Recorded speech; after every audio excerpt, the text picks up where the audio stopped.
Hi, Richie. Hi, Sin. Hi, everyone. And welcome to episode 228 of the Snack Covenant. Hey, Richie. Yes, Sin? What season is it? Well, Sin, as this is take 3, I now know that the correct season is not summer and not winter and also not spring, so it must be autumn. What a coincidence! We have autumn right here on our podcast! Oh my god. What are the chances? Woo! Welcome back, Autumn! Hi. Tell us a little bit about yourself. You might know me from some other podcasts or video games that I have made at Girl Software. One of which was a game that Sin has streamed. Yeah, actually, it's one of my favorite games ever. You get a cake. On all the levels, you get a cake. This is why it's my favorite game.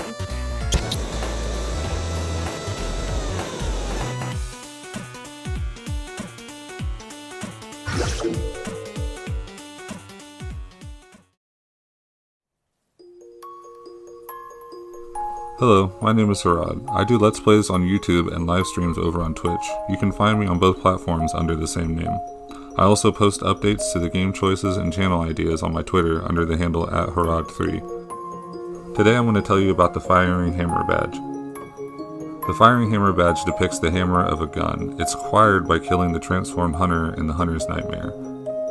The English description of the badge reads, badge crafted by the Horaud workshop, precursor to the workshop of the heretical powder kegs. The powder kegs were driven by singular ideas and crafted strange weapons of great intricacy. It is clear that the philosophy of the powder kegs was already established at this time. The badge unlocks delayed Molotov, delayed rope Molotov, and the piercing rifle. Fun fact, it's the only badge that does not add an additional messenger to the badge. Big thank you to Horaud for reading the description and some lore of the badge in the beginning of the video. So, Autumn, Richie, we're here today to talk about a very special badge. Which one is that? It's the Firing Hammer badge! Yay. Yay, the one that there's probably the least to say about. But I Hooray. think we can get through it. As you can see, I pasted in Discord a new and approved badge's outline. Yay. It has like half the questions of the previous one. Yeah. Sure, it'll be just as long though. Hooray. And the first point is, what is the Firing Hammer badge? It looks like a firing hammer. What is a firing hammer? It's the little thingy on a gun, I think, that makes it explode. Well, it's like a hammer. Yeah, it's the part of the gun that hits the bullet that like sets it off. Yeah. Mm-hmm. Cool, thank you. The one in the badge looks like a piratey one. Yeah, It definitely. looks like it would have a spot for like fire to go inside it. Mm. We'll talk about the factions a little later in the outline, but this one makes me think of something Kindhurst would make. Because the engraving that gives no tactical advantage whatsoever. Yeah. They might have ripped it off from Canehurst, because there's that whole deal about how the powder kegs stole a Rider Palish and made like bootleg versions.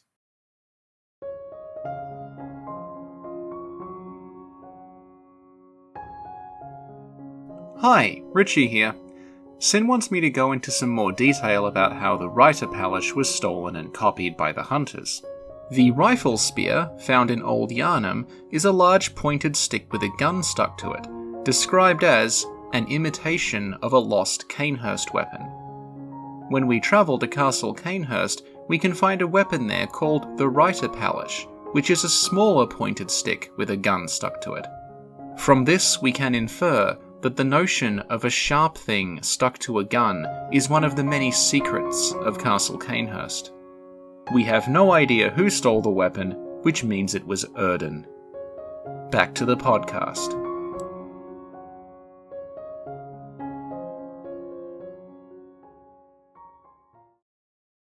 So, Richie, Yes. this is a question for you because out of us three, you're the only one that would know. Oh god. What is the description of the firing hammer badge in Japanese? I will have to look it up. Hang on. Well, with the magic of editing, you can pretend like you knew it all along and just like say it as if you did. And I'll add a little music in the background. It's going to be super cute. You understand I can't speak Japanese, right? I'm just reading it out phonetically. Yes, I know. And then you say the translation. Autumn, do you see what I have to deal with? Thank you. All right, I found it. Mm-hmm. Right. Oh, this auto translation's actually quite good. So, the description of the firing hammer badge in Japanese from me, someone who doesn't speak Japanese, is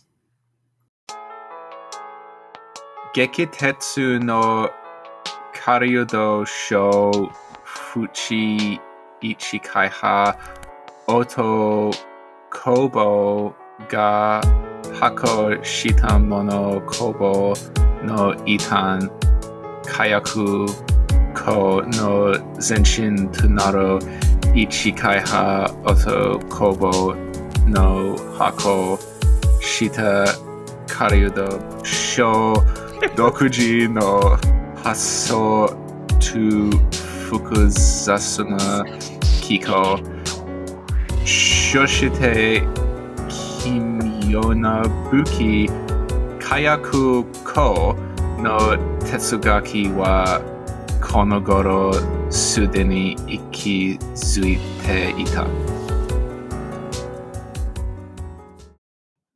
Thank you, Richie. Now, can you please tell us what it means? Well, if we go by the auto translation on Google, Hammer Hunter ID published by Otto Kobo, an old parliamentary group.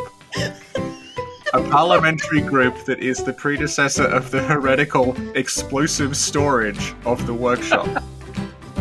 Hunter certificate issued by Otto Kobo. Unique idea and complicated mechanism. And a strange weapon. The philosophy of powder storage was already alive around this time. Beautiful. Thank you. Amazing. Powder storage.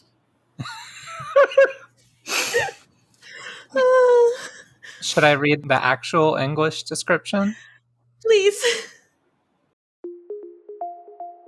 A badge crafted by the Auto Workshop, precursor to the workshop of the heretical powder kegs. The powder kegs were driven by singular ideas and crafted strange weapons of great intricacy. It is clear that the philosophy of the powder kegs was already established at this time. Thank you. So now, let's talk about what this note is trying to tell us. This is like kind of an interesting badge, sort of. Because it's a badge that basically just exists to fill in part of Yharnam's historical development. It's not a badge that belongs to a faction that we actually really interact with. Because it's specifically, this is the badge of like the faction that would later become sort of the powder kegs. And we meet some powder kegs in the game. But the whole point is like the Odo workshop is like long gone at this point.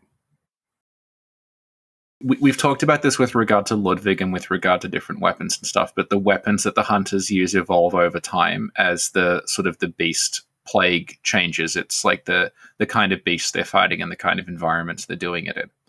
So if you look at like Gurman, who is like the beginning of the sort of hunter style that comes to characterize beast hunting in Yharnam, his firearm is a blunderbuss. So the idea it's like this it's like a shotgun. It has this very wide like spray to it, and he's just sort of firing indiscriminately at things that are close to him.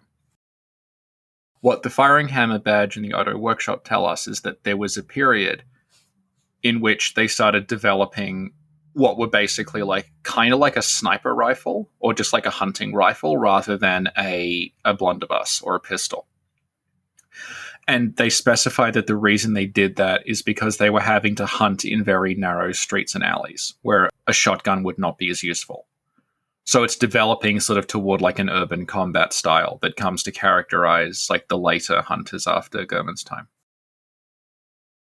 And it says like this also led to the powder kegs. So you can see like this is when they really start thinking about like using firearms very seriously. And presumably from there you start getting like the Gatling gun and Ludwig's rifle and stuff as a result of the work that the Auto Workshop did. But the Auto Workshop are gone now. Right. And I think we get the firing hammer badge from the transformed hunter in the Nightmare. So presumably that is like someone from the Auto Workshop who transformed and then went to the Nightmare. Yeah. Thank you, Richie. Could you please describe the badge? I mean, it looks like a firing hammer, which is literally what it is. It's very ornate and it's very old looking. It's rusty looking almost. But I guess that makes sense because it's like the precursor to powder keg stuff. I can fill in something about the name because at this point we're just talking about cut shit constantly. A lot of the things that happen in the DLC, like character names and designs and stuff, they were cut and then sort of repurposed, right? Mm-hmm. And character names are a big deal. Like they patched an NPC who's called Gremia. And like it's not related, but Gremia used to be like an area in the game. And I guess they just liked the name and kept it. Uh-huh. So Otto is a cut hunter character. Uh-huh. Otto was the character who wore the Madaris twins set. The like stitched together leather thing that makes you look like Leatherface from Texas Chainsaw Massacre. That's technically added in the DLC, but they made it and put it in the game before like the DLC was made. It's actually in like older versions, complete and functional. Lance has shown it to me. And it is called the attire of Executioner Otto. Another executioner? Oh no! Yeah. Executioner Otto was a character and dressed like Executioner Meralda from Demon's Souls in like the stitched together leather stuff. And I guess they liked the name, so they made the Auto Workshop. Interesting. Thank you, Richie. Thank you, Autumn. So now, let's move on to the location of the firing hammer badge. Where is it located currently? Belongs to a large hairy man in the Hunter's Nightmare. Which one?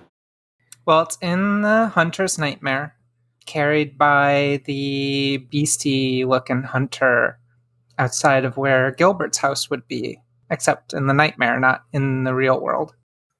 And that character is just called the Bestial Hunter. That's like their official name. We don't really know anything else about them. And presumably that is someone from the Auto Workshop.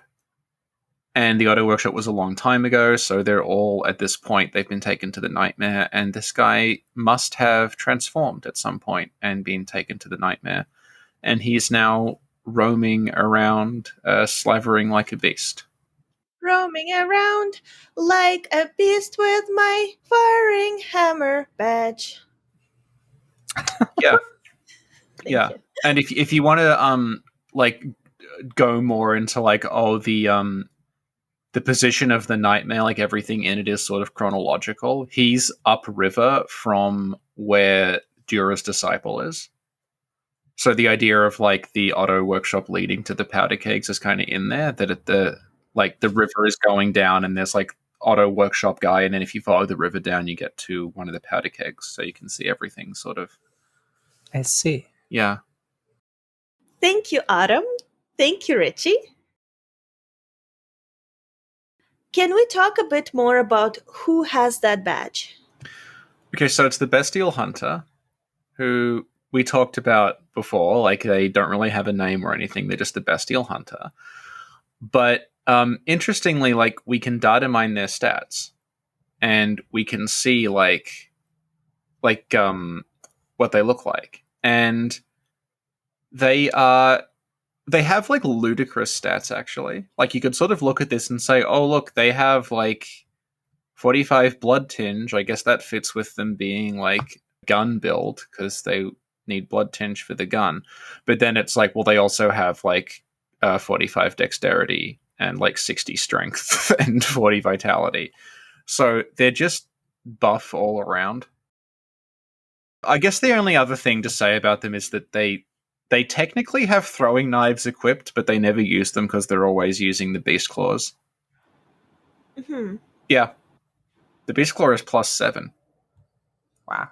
Also, if you lead them out, you can like lure them around. You can bait them, and if you actually, I'll see who they fight because I did this for Meph ages ago. I made a little like chart. Hang on.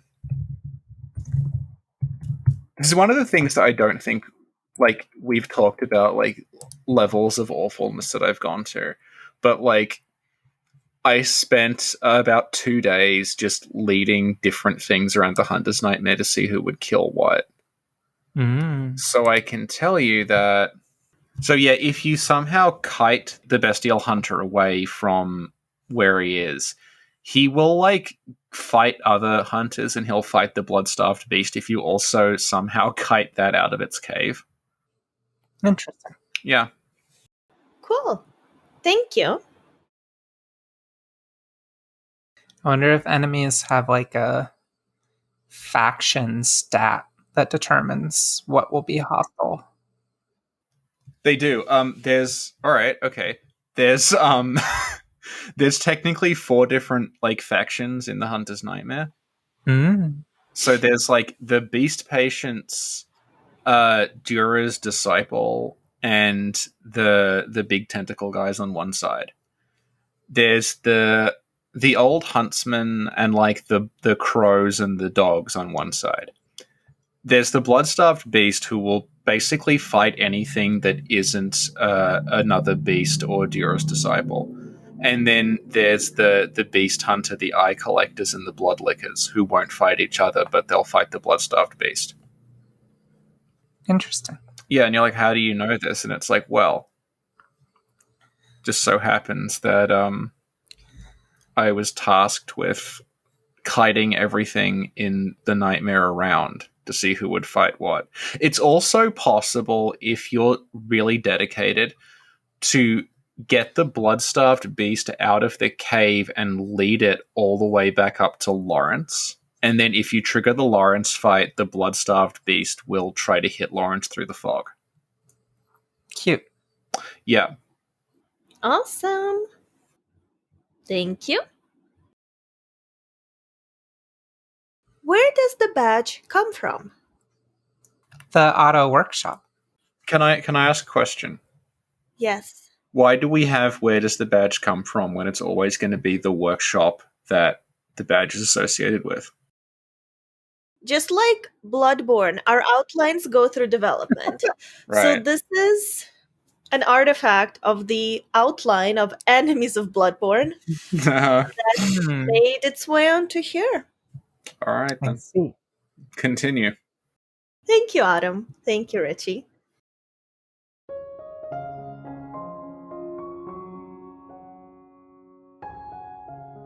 Hi. Hi, Richie here. If you're tuning into this channel for the first time, you may think to yourself, did I hear right? Enemies of Bloodborne? Yes, you did hear right. In the absence of anything else to talk about, Sin decided it would be a good idea to do an episode-by-episode deep dive into every individual enemy of Bloodborne and ask what, where, and why.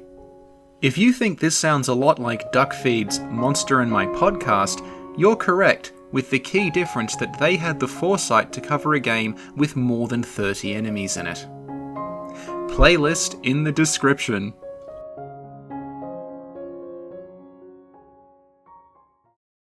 Now, let's move on to the why part. Why is the firing hammer patch? I feel like this is another like Yeah. all the badges do the same thing, which is they unlock items. Well, it's like the badges all just like show which workshop you're affiliated with. Yeah. So they all kind of serve that purpose. Cool. Thank you, Autumn. Mm-hmm. What is the mechanism by which obtaining the badge unlocks an item? It's gonna be the same. Yeah, I mean, again, they're all the same. It's the bath messengers. Yeah. What I'm asking is a little deeper. Like, how does that happen? Then, when you get the badge, the messenger knows it needs to give you a certain weapon. We've talked about this before, also, where it's like the bath messengers are like hunter fans, and so they see you have the badge from whatever faction, and then they try to bring you the items that belong to that faction.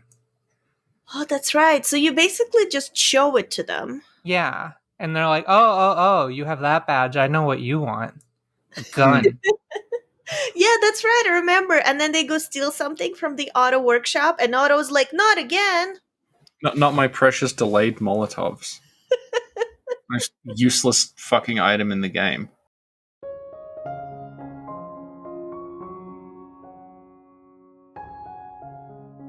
Hi, Richie here. Sins asked me to do a little Snack Covenant deep dive into the Delayed Rope Molotov, a Bloodborne DLC weapon I just described as, quote, fucking useless, unquote. Unlike the regular rope Molotov, the Delayed Rope Molotov will not explode on contact with an enemy and instead has a 1.5 second fuse. This means that the weapon is only effective on things that are going to be standing exactly where you're standing 1.5 seconds in the future. Frustratingly, the Old Hunters actually contains a set piece in which delayed Molotovs work like proximity mines rather than on a timer. If delayed rope Molotovs worked like this, they'd actually be really, really useful. But they don't, so they're not. Back to the podcast.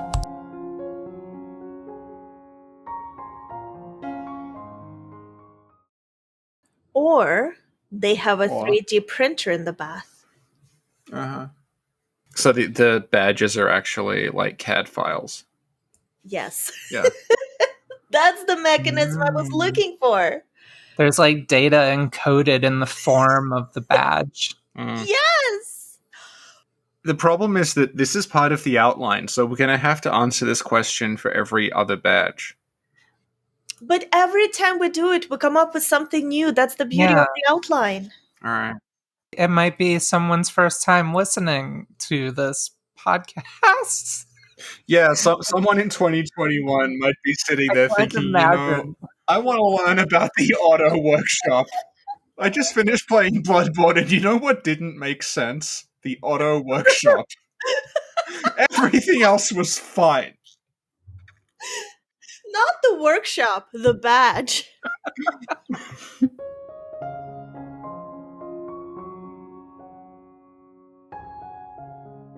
Hi, Richie here. Sin and I would like to apologise to you if you were in fact looking for information on the Otto Workshop in 2021. Please be advised that there is other content on the channel. Back to the podcast.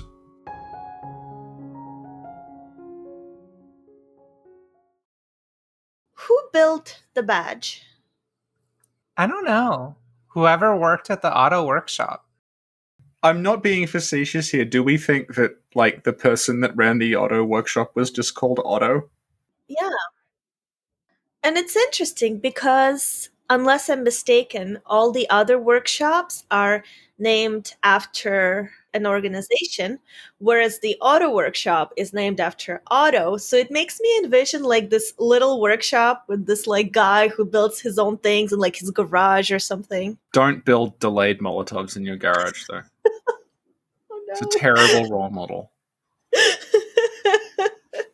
I mean, the Molotovs and the rifle that this badge provide all do kind of have a similar like style.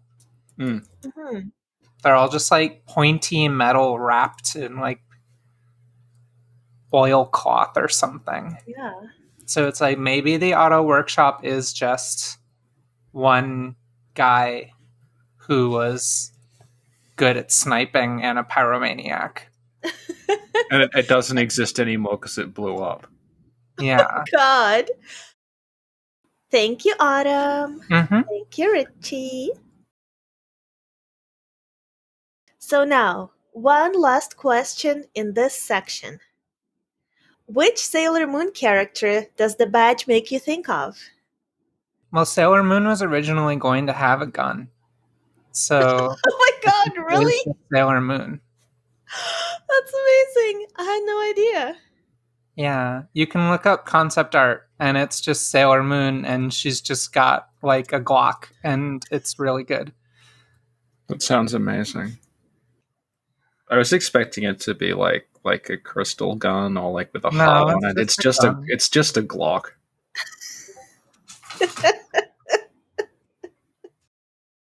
Thank you, Autumn. Thank you, Richie.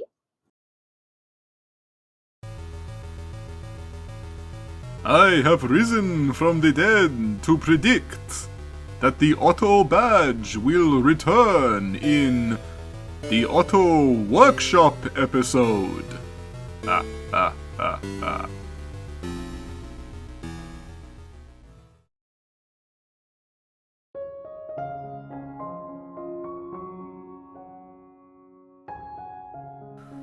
Sin would also like me to mention that Reborn shows up again, but they know.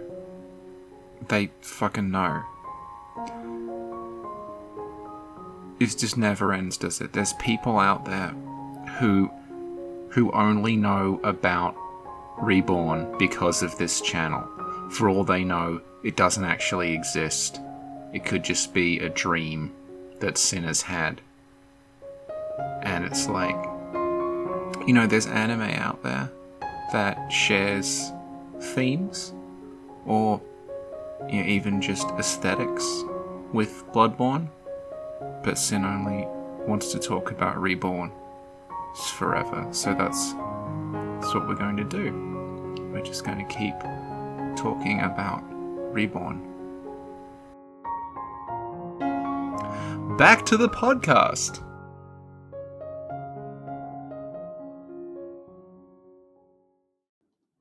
And now that we talked about the badge, there's actually a second part to this podcast. Hooray. We're going to touch upon the faction that this badge represents. Some of these things may be a little repetitive, but that's okay. We're here to learn. And repetition is part of learning. Right. That was a pretty unenthusiastic and sarcastic, right, Richie? We're just thinking, like, what if people forgotten about the auto workshop in the intervening, 15 minutes? So there's not a lot to go on. There's alright, here's everything you know about the... Alright, let's go. It was like an intermission. This is the recap. Previously on AMC's Badges of Bloodborne. The auto workshop is the precursor to the powder kegs. Richie, I have to ask the questions.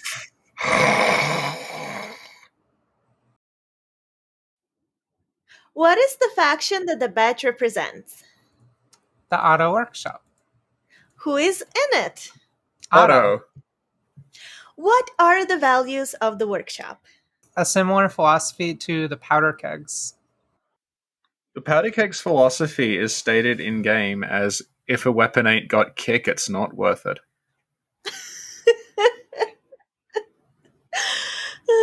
Thank you. I mean, if you want to get, deep into it, the auto workshop build bombs that have timers on them. And then the powder kegs are like, oh, fuck that. Just No throw them. patience. Thank you, Autumn. Thank you, Richie. And Thank you, Sin. Beautiful. thank you. So, a lot of the enemies in the Hunter's Nightmare, like the hunters that were taken there, they have delayed Molotovs as a weapon. So we can assume that, like, they're either part of the auto workshop or they got that stuff from the auto workshop. And Uh-huh. also, like, the boom hammer weapon, it's not associated with the auto workshop. Like, you don't need a badge, you just find it. But you find it where there's a bunch of delayed Molotovs.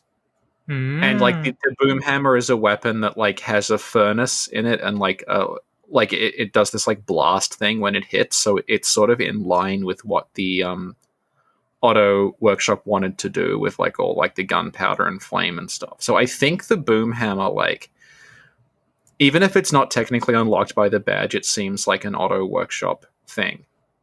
So they probably also like they were probably supplying like the old hunters when you look at who they are, because they've got like there's like old hunters with boom hammers and old hunters that throw molotovs at you. So Do you think maybe the powder kegs and Otto probably just like coexisted at do some you think point? Otto founded the powder kegs?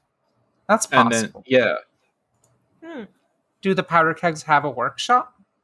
Well, it says they do, but we don't. The problem is, like, sometimes they'll say, like, sometimes it's like the powder kegs were like the heretics of the workshop, but then sometimes they'll say, like, the powder kegs had a workshop. So it's like, I think that makes sense if they did have their own, because Gurman's workshop is tiny. So the notion that there's like all these factions, but they're all operating from like a very, very small room. So basically like someone's shed doesn't really make a great deal of sense. So I think like the powder kegs probably did have a workshop. Thank you. So now let's move on to where. Where is the auto workshop? Alternatively, where are the members of the auto workshop currently? Well, the members are in the nightmare, but presumably the workshop would have had a physical location at some point. Yeah. And where is that physical location, or where was it? Well, Yharnam is like absolutely massive. So like you can just say it's like in one of the 400 like low poly clones of old Yharnam that they shove in the distance to make the city look bigger than it actually is. Mm-hmm. Yeah. I'm still like processing that like the boom hammer is a powder kegs weapon, because it's like, why does the auto workshop exist then? Like you've brought in this like the powder kegs had a precursor, but like also just a bunch of powder keg stuff is there. You know what this reminds me of? What? When you were like, why does Ippin exist if we already have a character who makes poison food? Why is Lambo here if we already have Ippin who explodes? Yeah, it's a good question. I think if one thing characterizes Reborn, it's there's too many fucking characters. And even the writer is aware of this and has them removed. Like after a couple of episodes, she's like, I don't know what to do with this. I've got a better idea. Thank you, Adam. Thank you, Ritty. Let me ask you, where does the auto workshop come from? Or where does auto come from? Meaning, were they born in Yarnum or did they come from somewhere else? How would we know? Yeah, we don't really have a lot of information on who Otto was. We don't have. Well, we don't even know if Otto's a person. We're just assuming. But yeah, That's like a name. yeah, Let's look up the name Otto. Let's see, Otto baby name. there's a Pac-Man clone called Crazy Otto. Wait a minute. Oh my god. Oh my god, this is such a twist, y'all. Oh my god. In Teutonic baby names, the meaning of name Otto is rich. R-I-C-H. I know a rich, a Yeah, Richie, a yeah, Richard Pilbeam. yeah. Do you though? I mean, legally, you might not. Thank you, Richie. Thank you, Autumn. Yes, sent you crazy Otto. Oh my god! I just saw the picture of Crazy Otto. That's beautiful. That's how I would like to imagine Otto canonically in Bloodborne. I thought you were going to say that's what I aspire to be. There's a ghost chasing me, but I'm really hungry. You know, Crazy Otto, like, was an unofficial Pac-Man clone that then got modded into Ms. Pac-Man, which means Ms. Pac-Man is canonically trans. That's very good. Yeah. Wow. I did not know that. We've learned more about Pac-Man than we have about Bloodborne. Thank you, Autumn. Thank you, Richie. So now, the last section is why. Why is the Auto Workshop? You know how there's all these beasts in the city? Probably do something about it. Like, this is what I was getting at with, like, all the weapons and stuff. There's, like, a development that you can trace. Mhm. So, like, the Auto Workshop it's a transitional point between German and, like, Dura, basically. Where they start to realize, okay, we're fighting, like, different kinds of beast. We're fighting them in different numbers, and we're fighting them in different environments. So we got to start, like, getting rid of, like, the German approach and moving toward a different approach, because, like, what the Auto Workshop weapons are designed to do is they're designed to hunt in streets. They're designed to hunt in urban areas, and they're designed to hunt, like, large groups of things. So, like, a delayed Molotov, the idea is, like, I'm fighting something, but we're in, like, a cramped alleyway. So if I throw this thing, it has no choice. It has to, like, go over it to get to me. So that's when it'll go off. And, like, the piercing rifle, the idea is, like, you're fighting a whole lot of things that are coming at you in a big line. Like, you fire it down an alleyway and hit everything that's coming down the alley at you. And those approaches don't work if you're, like, if you imagine, like, where you fight German, the big open space, those don't work at all there because things can just move around them. So you can see that, like, the Auto Workshop is the realization, like, along with Ludwig's Church Workshop, that we have to start approaching this differently, because there's basically, like, more beasts happening, and they're happening in urban spaces. So yeah, doing the German dance doesn't work. Interesting. And I think that's why the ones that go to wipe out Old Yarnum are the powder kegs, because it's like, we need the people who are specialized in urban combat. So it's the powder kegs that go down there. Thank you, Richie. Thank you, Autumn. And that brings us to the end of our outline. Yay! Yay! Yay. Richie, do the outro. That was Badges of Bloodborne, Episode 4, the Firing Hammer Badge, with Autumn. Yay! We learned a lot about Otto. And other things. Yeah. You know, the Auto Workshop sounds like the Auto Workshop, like cars. Yeah. So maybe it was just some guy fixing cars. Well, there aren't any cars in Yarnum, so it's probably... But yeah, because there's no longer an Auto Workshop. That's what I was going to say. They're all just... dead. Yeah, they're all just... There's a really bad, like, mechanics that I have to go past a lot, and I've been going past there routinely for, like, 3 years, and I've never seen a car leave. They're just piling up. Like, there's not any room. They're going to start spilling out onto the street soon. And there's, like, I sometimes see one guy standing there with his hands on his hips going, like, Jesus Christ. Is that Otto? Possibly, yeah. Autumn! Yeah. If people want to find you on social media, where should they look for you? They can go to girlsoftware.com, or you can find me at Jessica Girlsoft on Twitter. Yeah, you can play my games and stuff like that. Awesome! Thank you so much for coming, Autumn. It was super fun. Thank you. Thank you. Thank you, Richie. Thank you, Sam. Thanks everyone for listening. See y'all next time. Bye. Bye.